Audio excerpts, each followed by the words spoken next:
Properties of water. So water is a very important substance, right? We all know that, life cannot live without water, and life really originates in water too. So water is a polar, first of all, and that's because water molecule is formed by this polar covalent bond. Remember, we have one oxygen, so this is an oxygen atom, and then we have two hydrogen atoms. So I like to say that the water molecule structure really looks like the head of the Mickey Mouse, right? You have the head, and then you have the two ears. And remember, the hydrogen and oxygen, they do not share electrons equally. So this results different poles. On the hydrogen end, you have slightly positive charge. And on the oxygen end, you have slightly negative charge, right? Because oxygen is much stronger. So oxygen is pulling the shared electrons closer to itself. So more electron distribution on the oxygen side, right? This results in a slightly negative charge on the oxygen end. There's a positive end and there's the negative end. So water molecule is very polar, and this is why water can dissolve molecules that are also polar. I think about salts, sugar, those molecules are very polar, so they can dissolve in water very easily. So polar molecules like other polar molecules, and they can mix really well. But you cannot dissolve non-polar molecules in water very easily, right? Because they're not the same type of molecules. So non-polar molecules avoid polar molecules, including water. So non-polar molecules like oil, like fats, they do not mix in water well. They do not dissolve in water. All right. Now, water molecules are also cohesive. So cohesion really just describes how similar molecules stick with one another. So water molecules are attracted to other water molecules. And that's because all the water molecules will have, look at here, a positive and a negative end, right? So the negative end of one water molecule is going to be attractive to the positive end of another water molecule, right? So over here, that's slightly positive. So these two ends are going to attract one another. So this kind of makes water molecules a little bit sticky to one another. And this is the reason why water can travel through small capillaries without energy, right? You put the capillaries in water, and you can see water molecules will just go up that small capillaries because water molecules are sticky with one another. So they're pulling each other up that small space in a capillary. But small bugs can stay on water surface without sinking, right? And that's because, so think about this, on water surface, the water molecules, let me use a different color. So the water molecules kind of are sticky with one another, right? Because the positive end is attracted to the negative end and vice versa. So this forms this hydrogen bond, right? A weak force among the water molecules to kind of hold them together. So this is why water molecules are sticky to one another. So on the surface, you have these kind of water molecules all, holding their hands together.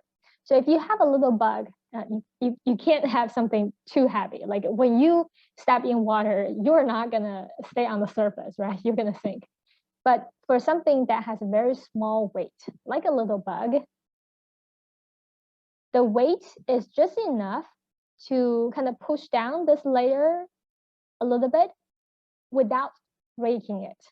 So again, because the weight is very small, right? So you can see the bug kind of sinking down just a little bit, but it's not, the weight is not heavy enough to break this kind of water layer, right? So you can see the bug is almost like floating or walking on water surface. Next one, adhesion, water molecules. So adhesion is about different molecules that are sticky to one another.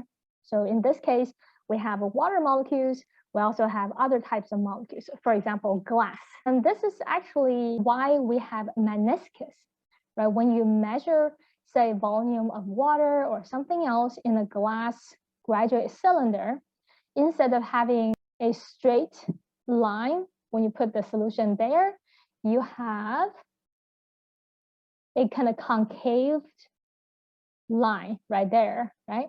And that's because the water molecules on the edge, they are attracted to glass molecules. So they are kind of being pulled up a little bit. So this forms this kind of concave meniscus. When you read the solution volume, the liquid volume, you have to use the bottom line right there, right? So that's the correct reading for the volume of the solution. Okay. Next one is a high specific heat capacity and high heat of vaporization. And they're very, very similar. So this refers to the ability of water to hold a lot of heat without changing temperature. I think we mentioned this before, right? When you heat water in a, say, a metal pot, the metal pot has a very low heat capacity. So with the same amount of heat, the metal pot is going to heat up very, very quickly, right? But it's going to take water a lot longer to heat up, right? Because the water, again, has that high heat capacity, right? So it can absorb a lot of heat without raising its temperature. High heat of vaporization, very, very similar, but instead of temperature change, this is about vaporization, right? From liquid water to water vapor. When you heat up liquid water, it takes a lot of heat, right, for water to boil and becomes water vapor. So one thing you may need to remember is the temperature when water boils. So that's going to be 100 degrees Celsius or 212 degrees Fahrenheit. Okay. All right, next one, ice has a lower density than liquid water and thus floats. You probably all have this experience when you put a bottle of water in the freezer. You know, after everything freezes, you take out the water bottle, you notice that ice inside has expanded, right? It's pushing the plastic material. So that's because ice has a lower density than water. So with the same mass or weight, or with the same amount of water, same amount or same weight or mass of water, lower density state, which is ice, is going to have a higher volume.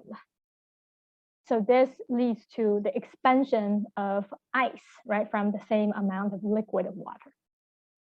Now, with that lower density, ice is lighter than liquid water. So ice is going to float on liquid water. And we know that this is kind of important in the nature, right? In the winter, ice floats on water and it forms kind of almost like an insulation layer to keep the liquid water temperature mild, right? Not too cold, so that the aquatic organisms living underneath the ice can still survive. Water is a universal solvent. Many substances dissolve in water. And that's kind of why we have water in our body, right? Because we are using a lot of, different substances. We use electrolytes, we use sugars, we use proteins, and the water is this universal solvent that can dissolve most of them.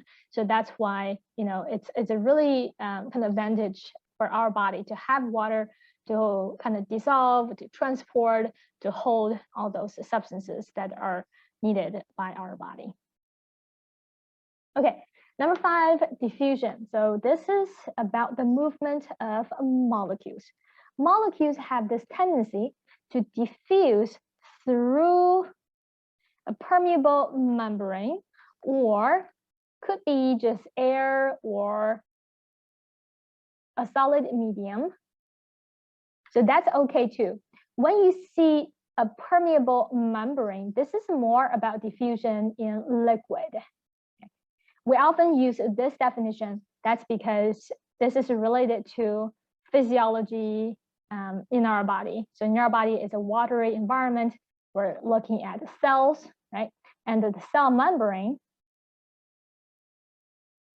is a permeable membrane, but permeable only to some substances, right? Not all the substances. Molecules tend to move from an area of high concentration to an area of lower concentration. So if you have two areas, higher concentration, you can think of concentration as something similar to density, right? A high concentration area, meaning in the same volume of liquid, you have a lot more of this molecule, right? So this will be, let me draw the other one. So this will be high concentration, CONC stands for concentration, and this will be lower concentration. So when you have two areas of different concentrations, then the molecules tend to move from this higher concentration area to this lower concentration area. Okay. So this phenomenon is known as diffusion. Now, there are a lot of examples of diffusion. We see diffusion in liquid, diffusion in the air, and absolute diffusion of different molecules in our body, right, through the cell membrane, either in or out of the cell. I want to have a very important example to kind of demonstrate diffusion. We touched on this before when we're in the respiratory system, right? We talk about the gas exchange. So what makes gas exchange at the lungs and at the tissue levels possible? That's diffusion. Diffusion of gases such as oxygen and carbon dioxide. Okay. So think about the lungs. At the lungs, we have at the end of the pathway, we have those alveoli, right? So alveoli are little kind of air sacs with a very thin membrane, right? So these air sacs are made up of just one layer of cells in the wall. At the lungs, in these air sacs, in these alveoli, oxygen concentration is high, right? Carbon dioxide concentration is low because you're breathing in air, right? So that air is all fresh, high in oxygen, and very low in carbon dioxide.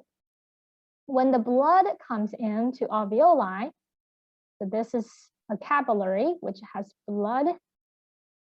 This blood has been circulated through your body, and the blood has picked up carbon dioxide and drops oxygen at the tissues, right? So this blood has very high concentration of carbon dioxide, but low concentration of oxygen. So diffusion is going to happen because you have these different concentrations, right? Molecules will move if you have different concentrations. So the carbon dioxide is going to move from high concentration area to a lower concentration area.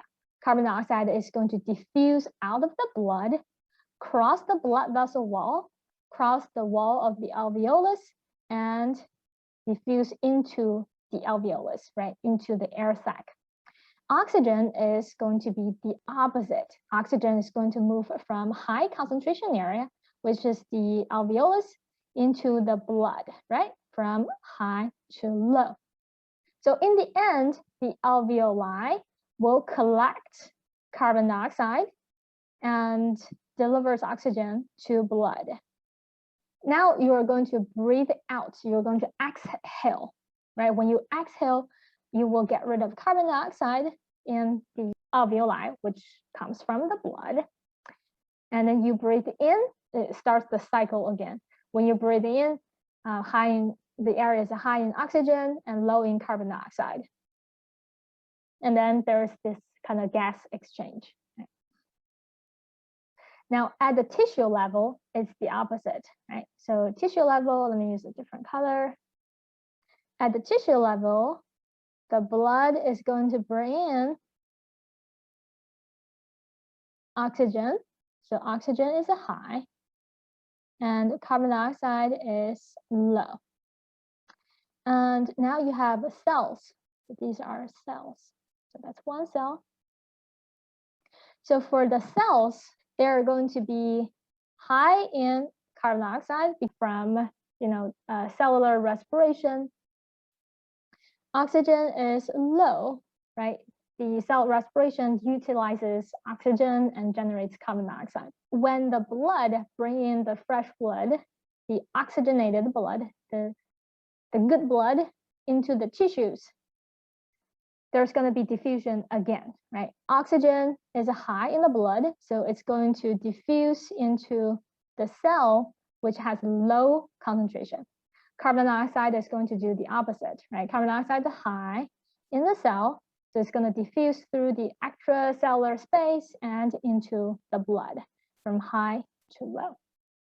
So that's how gas exchange takes place at the tissues, at the lungs, right? And this allows the body to get rid of carbon dioxide and obtain oxygen for cellular respiration, because your cells respirate every second, right? 24/7. So it constantly requires oxygen, and also it needs to remove the carbon dioxide. So like I said, diffusion is so important, right? Without diffusion, there's no way that we can perform gas exchange and survive. Okay, osmosis. Now you can think of osmosis as a special type of diffusion. When we talk about diffusion, you remember I have a lot of examples with all kinds of things, with sugar, with oxygen, carbon dioxide, and even lipid molecules, right? Or alcohol molecules. Diffusion really applies to pretty much all the molecules. Doesn't matter what molecules you're looking at. Protein molecules, carbohydrate molecules, carbon dioxide. Osmosis is only about the movement of water. Osmosis is the diffusion of water. Movement of water also follows the principles of diffusion. So if you have a semi-permeable membrane separating two areas of solution, one with high concentration of water and the other area has a lower concentration of water, water is going to move, right, from high water concentration to low water concentration. It's just like diffusion of any molecules. They move from high concentration to lower concentration area. Okay. However, think about all the solutions you have seen in daily life or in the lab. Have you seen anything that's labeled 50% water? So you have a reagent bottle lying on the lab counter. Do you see that it's labeled 50% water or 75% of water? Not really, right? Because this kind of label does not tell you what's dissolved in that water solution. Basically, what the solution actually is, right? So when you label solutions, you don't indicate water concentrations, right? Instead, you need to indicate the concentration of the solute, right? What's actually dissolving in water. So you would say this is 50% sodium chloride solution, and this is 75% ammonium solution. I just want you to understand that when you solve real questions, real problems, nothing is labeled based on water concentration, right? That doesn't exist. Everything is labeled based on the solute concentration, the substance that dissolved in water. So these are the examples. And the solute concentration is inversely proportional to water concentration, right? If you have high water concentration, that means your solute concentration is going to be low, right? If you have more water, then you're going to have less solute, and vice versa. If you have a low water concentration, then you're going to have a high solute concentration. So it's the opposite, right? It's an inverse relationship. So now you can apply this to what we talked about before. So earlier, we said water molecules will move from high water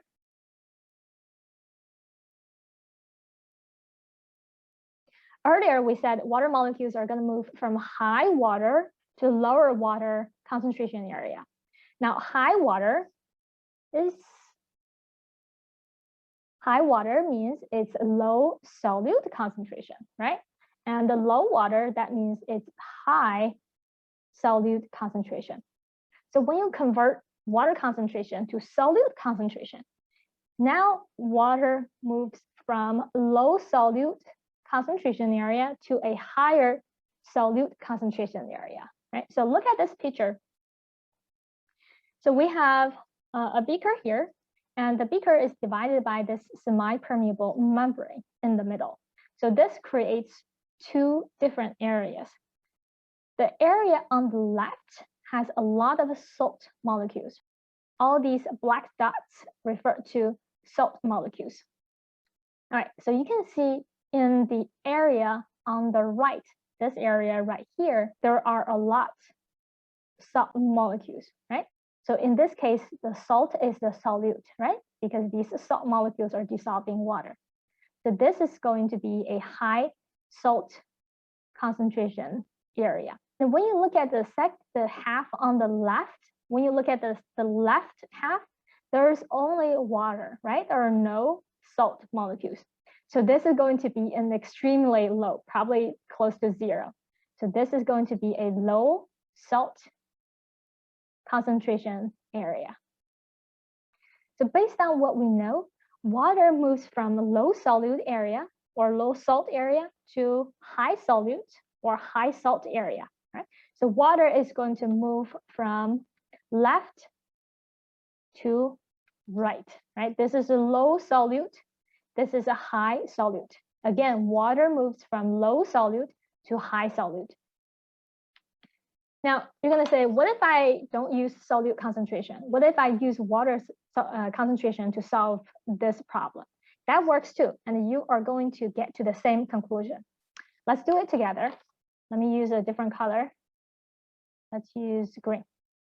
So when you look at the left half, you see there's no solute molecule, right? It's all water. So this is going to be a very high water concentration area. So I skipped the concentration area. I'm just going to put high water. And when you look at the right half, there are more salt molecules in there. So that means it's going to have less water, right? So it's going to be low water concentration. So how does water move? If you use water concentration, water moves from high water to lower water concentration area, right? So still from the left to the right. So you can see both methods get you to the same conclusion, right? Next question.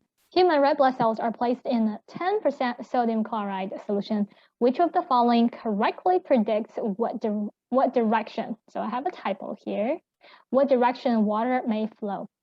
Okay, in order to answer this question, you need to know the concentration of sodium chloride in the cells. Now, usually these red blood cells will have a 0.9% sodium chloride. When you receive IV, a lot of times the drugs are dissolved in 0.9% sodium chloride solution. And that's because it's the same concentration or isotonic as the sodium chloride concentrations in human body fluid and human cells. So that's the concentration we use in IV. All right, so we know that these red blood cells, I'm going to draw one red blood cell, and the cell, inside the cell, the concentration of sodium chloride is 0.9%. All right, now we're going to put these cells in 10% sodium chloride, right? So the solution surrounding the cell has a higher salt concentration than inside the cell. So which direction would water go? In order to answer this question, you have to use your knowledge of osmosis, right? Osmosis. And that's because it asks you about the direction of water flow. And osmosis is about the movement of water molecules specifically. All right, now we know in osmosis, water flow from high water concentration or low solute concentration to lower water concentration or higher solute concentration area. All right, So with that information, we can figure out that this is high solute or low water.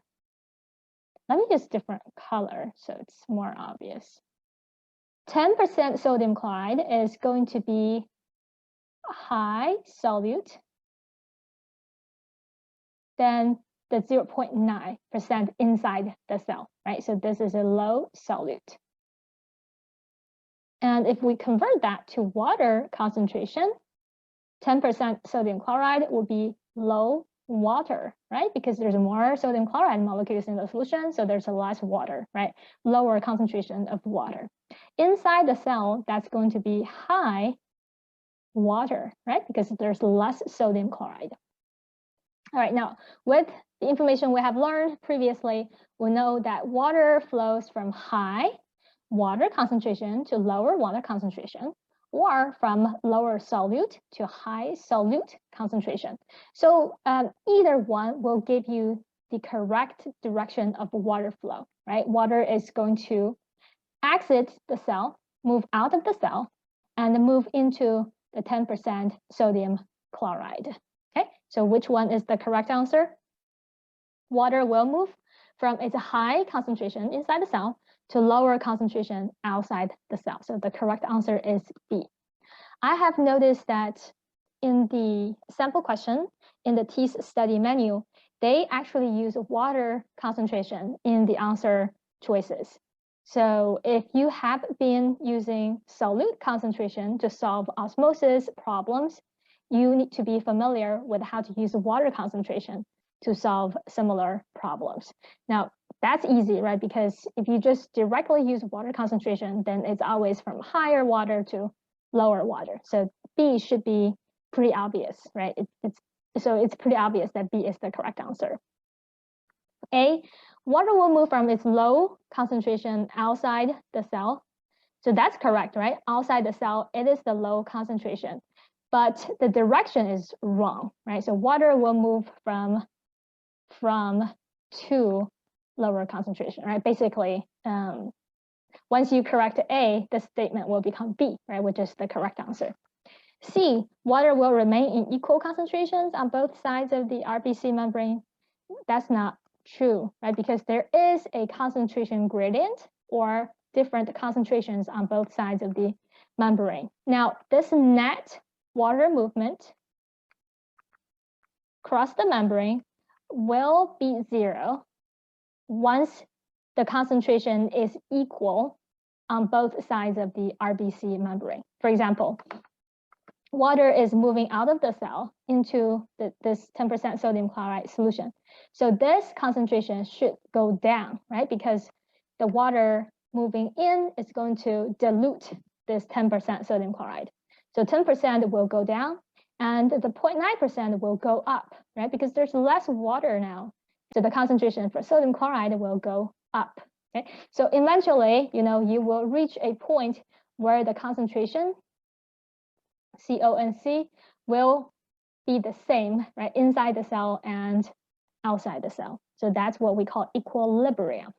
This will help you understand why D is not the correct answer. Water will increase in concentration on both sides. That's not right, right? Water concentration will increase outside the cell, right, and then decrease inside the cell. All right, so that's it. And then we're done with this lesson.